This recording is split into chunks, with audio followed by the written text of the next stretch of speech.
During the trials, you can see that there are, to the south of here, a couple of concentrated departure routes that we introduced as part of the trial, and the existing routes to the north. And then after the trial again, we've gone back to a very similar pattern as the one we had before, so departures taking off over this area, but quite widely spread. That's westerly departures, and as I said, the wind for much of the time since the 12th of November hasn't been westerly wind, it's been easterly wind, so we will come on to what the patterns look like there. But any questions on departing aircraft that are climbing and taking off towards the west that people have?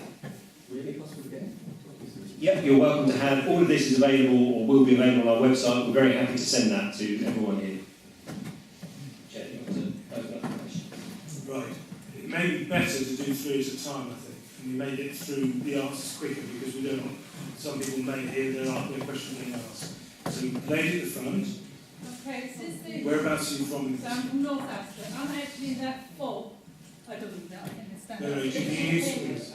I'm actually in that fog that where the two SIDS are meeting, which is it's been quite frightening actually. It's amazing right there. Absolutely amazing. So, now, my point is the Americans could implement this very quickly and straightforward on their current flight paths.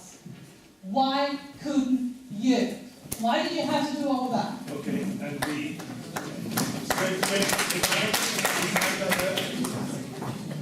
Sorry, you didn't answer my question. no, we'll do 3 at a time. 3 questions at a time. Thank you. Please, madam. I was quite clear. Doing 3 at a time. Oh yeah, one thing I noticed from the Atlanta trial is that you concentrate the noise very much. Sorry, so where are you from? From North Ascot. Thank you. And yeah, all three SIDS actually do affect us quite a lot because they are virtually overhead North Ascot. But the Atlanta trial, the Atlanta change concentrates the noise very much in certain areas and not in others. But one of the things I saw was on your website that you were doing this to speed up departures at Heathrow, and everybody knows that Heathrow is at saturation point, and given your weight turbulence restrictions, how can you speed up departures with that with those sort of new SIDS? Okay, thank you, sir. And a third final question, gentleman here. Wait for the microphone, sir. Could you say where you're from and the constituents? Hello, I'm from Greenfield. I think the noise, as far as I'm concerned, it started way back about 18 months ago. Then I could sit in my garden, I could open my windows at night, I could enjoy my garden in the summer, but now it's progressively got worse. It doesn't matter whether it's on easterlies, westerlies, height, veteran, it doesn't matter. But successfully it's got worse over that period of time. How do you square that, please? Okay. Please explain to me. 18 months worth, progressively worse. You want to say the first one? We get planes coming over, even today, every 3 to 5 minutes. Those graphs, I doubt if they show 10 over Binfield. And yet, today, we've had far, far more. Okay, thank you, sir. Okay, so let's take each of those in turn. The first one was, why couldn't we just use the existing routes? Dan or Ian, who's best on that? So the most complicated airspace in the world is the London area, the London terminal maneuvering area. It's not just, if you go to Atlanta, there's Atlanta. Well, my news have an example. Madam, please, come on. He is trying to answer your question. Please. So what we're trying to do as safely as possible. So this is, my controllers are working in the busiest airspace in the world. So we have Stansted, Gatwick, Luton, City and Heathrow. So between them, that is the same area as covered by Atlanta. To do it as safely as possible, rather than use the stack, so the SID that goes directly to the stack, which is the only one with a benign turn, so we can see what happens for the rest of Britain for an aircraft which is taking off and not doing huge turns. We decided to turn off the one that goes directly to the Midhurst area, which is towards the stack, move it so the controllers don't have to panic about the stack. They want to climb into 6,000 feet. Remember what I said, normally they would stop it at 4,000 feet, intercept it and take it off climbing away from the stack. We wanted to leave it to run to 6,000 feet. To do that safely, and that's the whole thing, safely for everybody else as well as Heathrow. That's why we picked that initial route. Did you change the flight path? We changed, so we're not doing a route change, we're doing a proof of concept of an aircraft taking off and flying on a Why busy don't you road. look at concept, sorry? So if you went to the easterly end, we thought, okay, they're going to be able to take off and do big corners. Boeing and Airbus said they can do big corners, don't worry about it. And they don't do big corners particularly well. The other thing is we came out very You are changing the plan. Madam, can you please? Yeah, don't no, understand. we- I'm obviously stupid and don't understand. No, so I'm asking you to change the flight We have been very open that no, of course we changed the the flight flight paths have temporarily changed as part of these trials. We've been open about that. Planes are in different bits of the sky, but it's in order to trial the techniques that Dan's been talking about. So the next question was on speeding up departures. Dan or Ian? So one of the big things at night is after 11 o'clock, if they haven't finished the schedule continues. So the question was, if you've got wake turbulence, a big aircraft takes off, disturbs all the air behind him, the next aircraft has to wait for that to settle down before they take off. So what the gentleman was saying is, if you've got big aircraft taking off, you'll always have big aircraft taking off, so you have to always wait. The difference is, some of those 1960s SIDs aren't separated enough for just wake turbulence.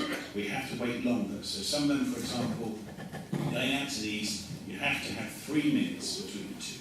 So for us, we've wasted a minute. If we can squeeze it up, we won't get the late running after 11 o'clock at night.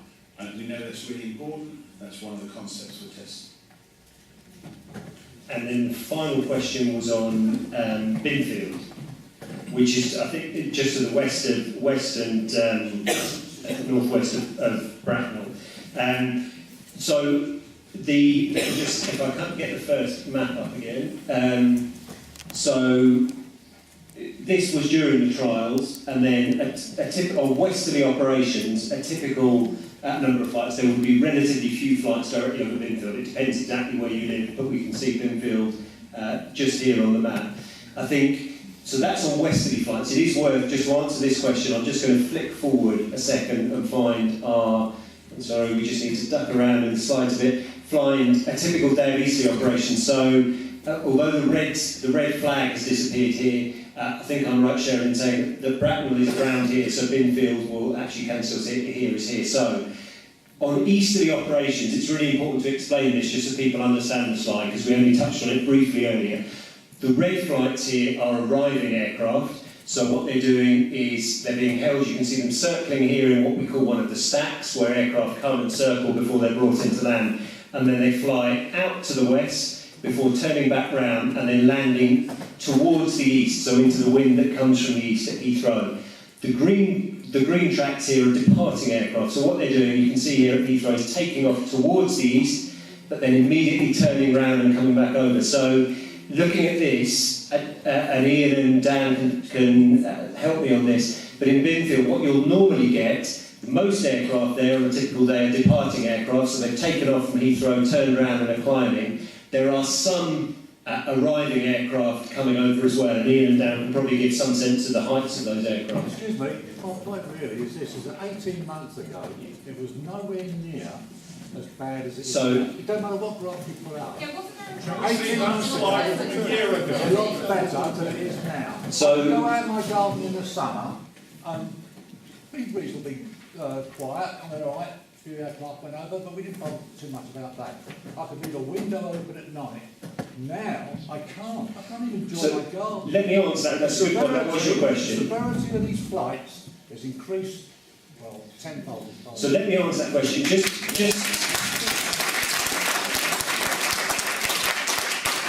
to explain that, let me just give a little bit of context on Heathrow, which I hope will help. Excuse me, square up. I'm just trying to answer your question. Yeah, but you can tell me about Heathrow as much as you like. Why is it worse now than it was 18 months ago? Right. You said your trials are I'm just trying to answer your question. Let him answer, sir, please. Please do. So, Heathrow Airport has been full now for around 10 years, so it has a limit of the total number of flights that are allowed each year, which is 480,000. So about half of those arrivals, half of those departures. Each day, that means there are around 1,300 flights at Heathrow again. Half of them departures, half arrivals. So about 650 aircraft arriving and 650 leaving. And those numbers have fluctuated a little bit up and down over the last 10 years. They fell a bit during the recession, they've risen a bit since, but broadly, they've been pretty stable over that period. and the routes that we've used in and out of the airport have been very stable over that period. So, and this is a really, I can't explain the particular question you asked, because I'll be absolutely open with you here. Nothing over the last 18 months, apart from the trials that we've talked about very, very clearly here, nothing over that period has significantly changed. The same number of aircraft have been coming and going from Heathrow each day, using broadly the same routes in the sky. Well, that's what worries me, because you say your trials are finished, so really we're going to get more of the same. And we're all experienced with this. We're not here for a night out. You know, the bottom line is, it's worse now than it was 18 months ago. You can't explain it, but we are all experiencing it. Yeah. Why? So I honestly can't explain that, because all I can say is that the number of planes at Heathrow has been very similar for the last decade, and they've been using the same routes in and out of the airport. Okay, all right. Okay, we are all experiencing it. So I don't think you're going to be satisfied with his answer, but it's probably best. Neither should you be. Somebody should actually go and investigate why there is this change of perception. Okay. We know you're our representatives. If you allow me, I'm just saying, if we can move on and get 3 more people to ask their questions, don't think that I'm going to go away without questions myself. Of course I am, but I want to give everybody in this room an opportunity to ask the questions they've come here to ask. Gentlemen here, can you say where you're from, and then ask the question? Thank you. I'm from Sandhurst. I was just wondering, with these flight trials, with streamlining all the departures and arrivals, is the end goal to get more aircraft movements and increase the capacity of Heathrow? And also, when the trial started up, staying in Sandhurst, occasionally when you have an airplane fly over on an approach, on an arrival, with the trials, it got a hell of a lot worse, and everybody would agree with that. But I've noticed since the trial is finished, the aircraft are still coming pretty tight on that same track. And I was wondering, has that track now decreased, or is it spread out to get into what it was? Okay, thank you, sir. Gentleman with the 86,000. Hi, actually, follows on from the gentleman from Binfield. Could you say where you're from? Sandhurst. And I actually have data taken from your web track. Now, I've taken a time slice of basically every Saturday that I could from your data. And it actually shows a 311% increase in the 4 o'clock in the morning flights. Okay. From the summer until the trial ended. And we now have a 311% increase in the number of flights at 4 o'clock. So I was wondering if you could explain that for me as well.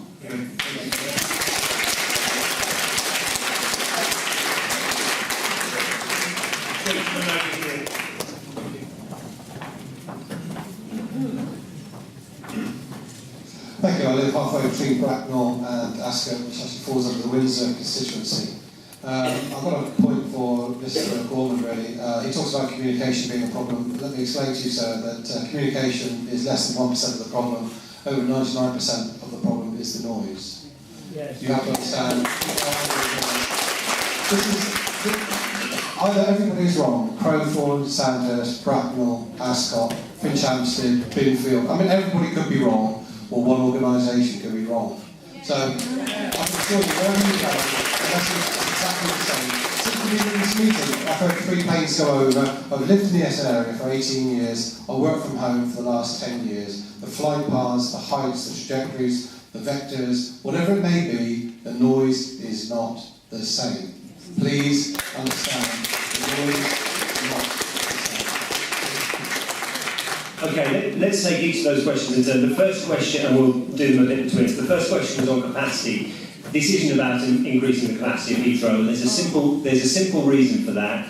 That there is a binding legal limit set by the government on the number of flights that's allowed at Heathrow. That's 480,000 each year. We're very close to that limit because the airport's full. But there is no way that we, as the airport, can change that number. The only way that could happen is if the government decided to allow an increase in that number. There is absolutely no sign of the government planning to do that with a 2-runway airport. So the number of flights at Heathrow is absolutely limited. So what this is about, though, is improving what we call the resilience of Heathrow. So because Heathrow's full, and because an aircraft is typically landing or taking off every 45 seconds, it means through the day. It means that if there is any disruption, if there is bad weather at the airport, if there's snow, if there's fog, it's very difficult to maintain the schedule, and very quickly delays will accumulate at the airport. So this is about allowing us to use our airspace more efficiently to try and make Heathrow more resilient. It's not about increasing the total number of flights. Ian, I think you're just going to come. There were two Sandhurst questions. There was the first one just about the aircraft during and after the trial, and then there was a second one that I'll pick up. I just wanted to answer the second part of the question. Thank you for the question. So one thing I think we need to be really clear about. So the trial routes, they would have had, those routes would have had a name. It wouldn't mean anything to you or me actually, because I'm not an air traffic controller. But they mean something to pilots and to air traffic controllers. So you file for a particular route. Those routes, when the trial finished, those routes stopped being there. So you can't file that route. So on the cockpit, they can't punch that route in to take that route. So they would have gone back to exactly how they were being flown before the trial, because the trial routes now no longer exist. So it's all in our So, and just there was a specific question on Sandhurst, which I was going to try and help with. I'm just going to get our first. So Sandhurst, just to the south of us here. So this was a typical day of westerly departures beforehand. So there would have been some flights over the area, but relatively few and quite scattered. During the trial, it is right that there was one of our trial routes was concentrated just to the north of Sandhurst. But then after the trial, we've gone back to a similar pattern of fewer departures. Again, it is true that this is all about westerly departures. If I go to one of the images that shows easterly departures and arrivals, it's a bit more difficult to pick up Sandhurst here, just there. So we have been, I don't know if either of you know off the top of your heads how many days since the 12th of November we've been on easterly operations, but it has been a number. It's been more than we would usually expect. And as a result, there would have been more what we would call easterly arrivals. So these red routes that come holding stack and then fly away from Heathrow and curve around and come back in. There would have been more of those than you would normally expect in this kind of period. And I think that also explains the point on 4:30 arrivals, if I can just pick up on that one. Normally, there wouldn't be aircraft, there wouldn't be many aircraft, or on most days there wouldn't be aircraft arriving over this area, and it's only arrivals that land at Heathrow before 6 in the morning. There are 16 aircraft that are allowed to land between 4:30 and 6 every morning. They're all long-haul arrivals, most of them from Southeast Asia, and a handful of other long-haul destinations. But I think what would explain the increase, sorry I can't see the gentleman, and I'm very happy to look at the data, but is because we've been on easterly operations, many of those aircraft arriving would have followed this kind of route. They would have flown over this area early in the morning before coming back round to land at Heathrow. That is almost certainly what explains the increase. Even at 20 to 1 in the morning? I've been woken up by 20 to 1 in the morning. And 2 o'clock and 2:30, I can actually give the dates because I woke up and... Can we... So that will be a slightly different issue because it's very unlikely to be an arrival at that time of day. It's more likely to be a departure running late after the end of the schedule.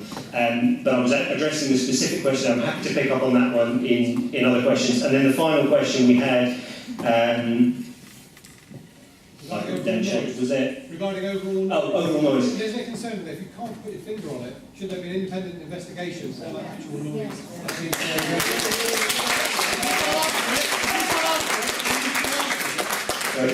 If you can't answer that question, then it does need to be answered for everybody in the whole area. That's a really important point. So I'm going to say, and I think that picks up a number of the questions and concerns we've had. So let me just try and answer that really fully. And let me say, just immediately to answer the question, we think some independent verification of what we're saying would help, actually, because it's clear that I can stand here telling you this, but I think the general view in the room is that many of you at least don't believe the information I'm providing. So I think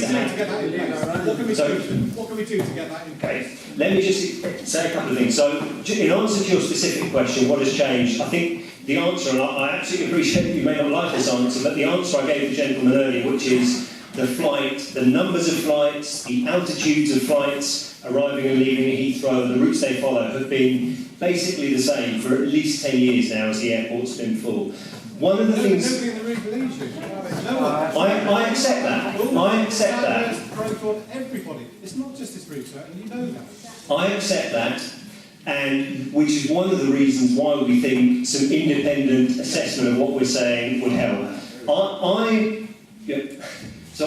I'm standing here personally saying, and I know this area well, I've worked at the airport for a number of years, and I've looked at this very closely because of the number of complaints and questions we've had about flight paths. I've spent a lot of time reviewing this. I am absolutely confident in standing here and saying that nothing significant has changed over that period. So we're all wrong, are we?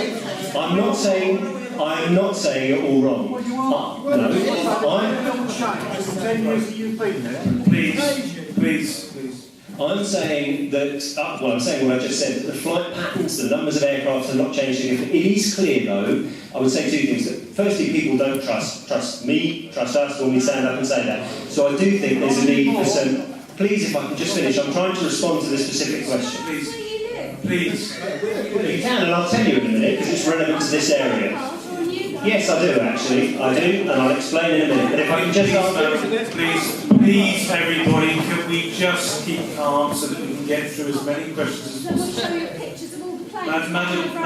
Madam, if you want to take the next question, you can when Matt is finished.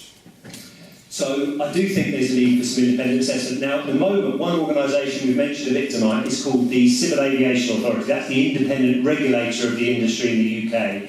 And they regulate the data, they regulate all aspects of the industry, the amount we can charge airlines, the safety of the industry, but also airspace as well. And they have a role to provide information to the public.